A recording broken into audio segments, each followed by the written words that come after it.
साथीहरु नमस्कार। म चाहिँ आज तपाईहरुलाई सिन्कौली अर्थात तेजपातको बारेमा चाहिँ केही जानकारी गराउन चाहन्छु है साथीहरु। यसमा चाहिँ विशेष गरेर एन्टिअक्सिडेन्ट भन्ने तत्त्व चाहिँ पाइने रहेछ साथीहरु, अनि हाम्रो शरीरको लागि चाहिँ एकदमै फाइदा हुने रहेछ।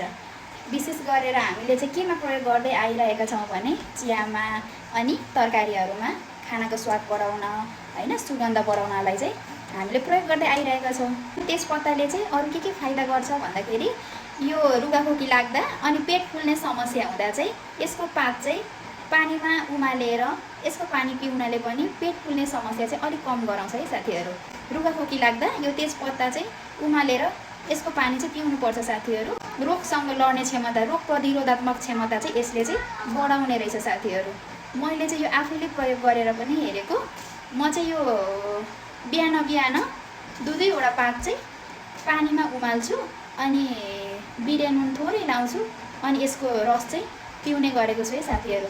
मैले चाहिँ यसको बारेमा चाहिँ कान्तिपुर एफएममा चाहिँ बिहान गुड मर्निङ शो भन्ने प्रोग्राम आउँछ, त्यसमा चाहिँ मैले सुनेको थिएँ के। अनि यसलाई चाहिँ कति बेर उमाल्ने त भन्दाखेरि 5 मिनेट, बढीमा चाहिँ 5 मिनेट मात्र उमाल्नु पर्छ। तरकारीमा होस्, चियामा होस् हैन, पानीमा यत्तिकै पानीमा उमाल्दा होस्, यसलाई चाहिँ 5 मिनेट भन्दा बेसी चाहिँ नउमाल्नु होला है साथीहरु।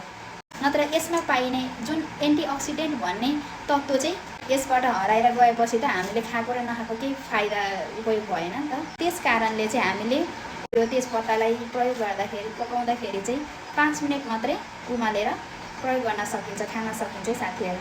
त्यही जानकारी गर्न चाहे। Thank you.